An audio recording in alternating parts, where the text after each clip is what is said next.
a concern to talk about Hardik Pandya's captaincy. நிறைய பேர் சொல்கிறாங்க ரோஹித் சர்மா அதில் இருந்தால் அப்படி பண்ணிடுவார் அது பண்ணிடுவார் இது பண்ணிடுவார் blah blah blah everything say. But என்னைய கேட்டால் Hardik Pandya is at a struggle point. என்னை கேட்டால் பர்சனலி அவர் என்ன ரீசன்ஸ் தெரியல. But he's been out of form. But completely Hardik Pandya மட்டும் ப்ளேம் பண்ணுற மாதிரி இடத்துல இல்லை. ஏன்னா இதை விட ஒரு ஸ்மால் டீமை வந்து லெஃப்ட் ஹேண்டில் டீல் பண்ணார் குஜராத் டைட்டன்ஸில். ஸோ அந்த மாதிரி ஒரு பிளேயர், அந்த மாதிரி ஒரு கேப்பபிளான கேப்டன் தான் அவர். உண்மையாகவே ஒரு சூப்பரான கேப்டன்.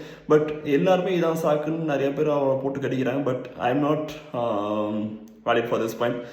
ஸோ பெட்டர் உங்கள் டீமில் வந்து அப்பார்ட் ஃப்ரம் பவுலிங், பேட்டிங்கே நிறைய ஸ்ட்ரகிள்ஸ் இருக்குது. ஈவன் ஸ்டார் பிளேயர்ஸ் சூர்யா வரட்டும், ரோஹித் இன்ஜூரி, திலக், இவ்வளோ கன்சர்ன்ஸ் இருக்கும் போது நம்ம ஹர்திக்கை மட்டும் குறை சொல்கிறதுல இல்லை.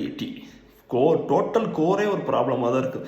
இது வந்து மேனேஜ்மெண்ட் தான் என்னன்றதை பார்க்கணும், அப்போ கோச்சிங் ஸ்டாஃப்ஸ் என்னன்றதை பார்க்கணும். So don't blame Hardik Pandya, ஓகேவா? He's been one of the fine performer. And அப்புறம் இதில் சொல்கிறது ஒரு யூஸுமே இல்லை.